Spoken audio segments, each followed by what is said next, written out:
నమస్తే S9 టీవీకి స్వాగతం. జోగులాంబ గద్వాల జిల్లా దారూరు మండలం రేలంపాడులో మహాత్మా జ్యోతిరావు పూలే గురుకులం పాఠశాలను పరిశీలించారు. బీజేపీ ఓబీసీ మోర్చా రాష్ట్ర అధ్యక్షుడు ఆనంద్ గౌడ్, జిల్లా ప్రధాన కార్యదర్శి డికే స్నిగ్ధారెడ్డి గురుకుల పాఠశాలలో మొత్తం 600 విద్యార్థులకు 6 బాత్రూంలు ఉన్నాయని, విద్యార్థులు తీవ్రమైన ఇబ్బందులు ఎదుర్కొంటున్నారని, కాంగ్రెస్ ప్రభుత్వం వెంటనే స్పందించి సరైన వసతులు కల్పించాలన్నారు. ఆహార విషయంలో నాణ్యత లోపించొద్దని, పురుగుల అన్నం మరియు నీలచారుతో విద్యార్థులు తినలేని పరిస్థితుల్లో ఉన్నారని, సరైన సదుపాయాలు కల్పించి పౌష్టికాహారం అందించాలని కాంగ్రెస్ ప్రభుత్వాన్ని డిమాండ్ చేయడం జరిగింది.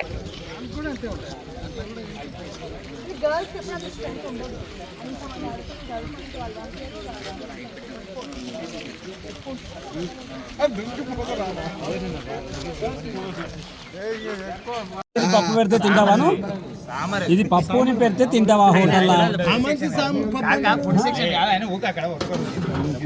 ఈరోజు గద్వాల్ నియోజకవర్గంలోని కేటిదొడ్డి జ్యోతిరావు పూలే గురుకుల పాఠశాలను సందర్శించడం జరిగింది. ఈరోజు రాష్ట్రంలో ఎక్కడ చూసినా గురుకుల పాఠశాలలు ఏదైతే జ్యోతిరావు పూలే సావిత్రిబాయి పూలే ఏదైతే విద్య వలన జీవితాలు బాగుపడతాయి, విద్య నేర్చుకోవాలి, విద్యకే ప్రాముఖ్యత ఇవ్వాలని ఏదైతే జ్యోతిరావు పూలే దంపతులు ఏదైతే పిలుపునిచ్చారో ఆ పిలుపుకు ఆదర్శంగా ఆ పేరు పెట్టుకొని గురుకులాలు ఏర్పాటు చేసి, గురుకులాలలో పిల్లలు చదువుకుంటుంది కాదు వాళ్లకు పనిష్మెంట్ ఇవ్వడానికి ఇక్కడ వచ్చినట్టు ఈ ప్రభుత్వాలు ప్రవర్తిస్తున్నాయి. నేను మొన్న ఆలయలో చూసి వచ్చిన, అక్కడ కూడా పిల్లలు సోషల్ మీడియా ద్వారా మాకు ఇన్ని ఇబ్బందులు అవుతున్నాయని చెప్తే అక్కడికి వెళ్ళిపోతే, అక్కడ మేము పోయే రోజు అక్కడ ఉన్న ప్రిన్సిపల్ని ట్రాన్స్ఫర్ చేసేసిండ్రు. ఇక్కడ ఇబ్బంది జరిగింది, మీరే బాధ్యులని. ఇవాళ మేము ఇక్కడ కేటిదొడ్డి అక్కడ వస్తే ఇక్కడ పరిస్థితి చూస్తే దాదాపు 600 మంది పిల్లలు ఇక్కడ ఉంటే వాళ్ళకి 4 బాత్రూమ్లు మాత్రమే ఉన్నాయి. అసలు ప్రపంచంలో 4 బాత్రూమ్లు నుండి 600 మంది ఉంటే పొద్దు నుంచి రాత్రి దాకా కంటిన్యూ చేసినా కానీ వాళ్ళు తీర్చుకోవాల్సిన కనీసం స్నానాలు చేయడం కానీ, వాళ్ళు వాష్రూమ్ పోవడం కానీ కాని పని ఒక రోజంతా. మరి వాళ్ళు ఎప్పుడు చదువుకోవాలి? వాళ్ళు ఎక్కడ వాళ్ళు? ఇప్పుడు గవర్నమెంట్ ఏమంటుందంటే పైన కూడా ఉన్నాయి రూమ్లు అంటే మనకు పేపర్ మీద చూపిస్తారు, వాస్తవ పరిస్థితి లేనిది 4 బాత్రూమ్లలో వీళ్ళు అన్ని కార్యక్రమాలు చేసుకోవాలి. పిల్లలు ఈరోజు మా భారత ప్రధానమంత్రి నరేంద్ర మోడీ గారు నా చక్కా చెల్లెళ్ళు తమ్ముళ్ళు ఎవ్వరు కూడా బయటికి వెళ్ళొద్దు, చెంబు పట్టుకొని బయటికి పోయే పరిస్థితి దేశంలో ఎక్కడ కూడా ఉండొద్దని నిర్ణయం తీసుకొని డైరెక్ట్గా గ్రామ పంచాయతీకి నిధులిచ్చి ఇంటింటికి గట్టించిన ఈ పరిస్థితిలో ప్రభుత్వాలు నడిపిస్తున్న ఈ గురుకులాలని పిల్లలు కనీస సౌకర్యాలు కల్పించకుండా ప్రవర్తిస్తున్నారంటే ఈ రాష్ట్ర ప్రభుత్వాలు సిగ్గుతో తల ఉంచుకోవాలి. ఎందుకంటే ఈ పిల్లలే రేపు రాష్ట్రానికి దేశానికి భవిష్యత్తు. పిల్లలు చదువుకుంటేనే భవిష్యత్తు ఉంటుంది. ఆ చదువుకున్న నిలయాలే వాళ్ళకు పనిష్మెంట్ ఇచ్చే, వాళ్ళకు శిక్షణ కాదు శిక్ష ఇచ్చే నిలయాలుగా మారుతున్నాయి. ఇవాళ నేను బియ్యం చూస్తే రోపటి ఒకటేమో షాంపిల్గా ఒకటి మంచిగా వండినరు, బయట చూస్తే అలా పురుగులు చిన్న చిన్న ఏమేమో నల్లగా ఉన్నాయి అలా చూడడానికి.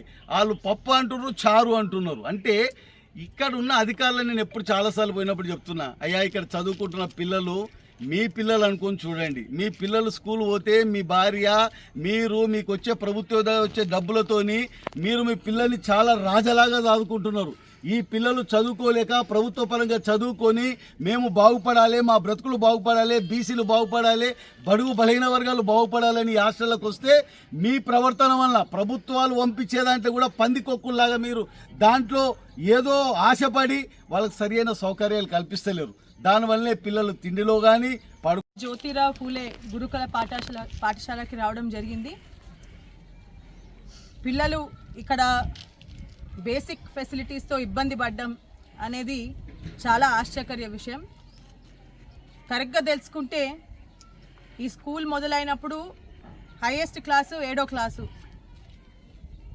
అడిగితే అప్పటి నుంచి ఇప్పటి వరకు అవే 4 బాత్రూంలు 6 బాత్రూంలో ఉన్నాయి.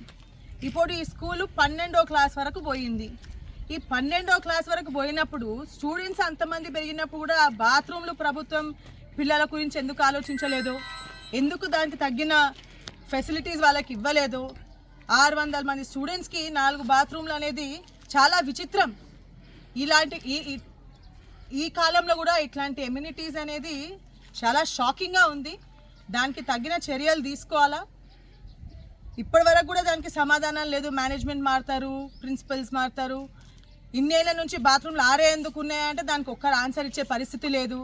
ప్రభుత్వం ఇమ్మీడియట్గా దృష్టిలోకి తీసుకొని బేసిక్ ఫెసిలిటీస్ ఇవైతే ఈ పిల్లలకు అవసరమో, అది హైజీన్ కావచ్చు, ఫుడ్ కావచ్చు, ప్రశాంతంగా నిద్రపోనికే కావచ్చు, ఆ బేసిక్స్ అనేది తప్పకుండా పిల్లలకి అనేది ఉండాలి. ఎప్పుడైనా కూడా హెల్త్ బాగున్నా కరెక్ట్గా రెస్ట్ తీసుకుంటేనే మైండ్ అనేది బాగా పనిచేస్తుంది. పిల్లలు ఆ బేసిక్స్ గురించి ఆలోచించకుండా చదువు మీద ఎక్కువ ఆలోచన పెడితే ఈ స్కూల్లోకి వెళ్ళి ఇప్పటివరకు రిజల్ట్స్ బాగా వచ్చింది 100% అని అంటారు, కానీ ఇంకా బ్రహ్మాండమైన స్టూడెంట్స్ గ్రామాలకు వెళ్ళిపోవాలా, బాగా చదువుకోవాలని ఎప్పుడైనా మా కోరిక ఉంటుంది. తప్పకుండా ఈ బేసిక్ ఫెసిలిటీస్ అనేది ప్రభుత్వం దృష్టికి తీసుకెళ్ళాలి. ఇక్కడ ఇబ్బంది పడే ప్రతి ఒక్క స్టూడెంట్కి కూడా ఆ చర్యలు తీసుకోవాలని కోరుకుంటున్నాం.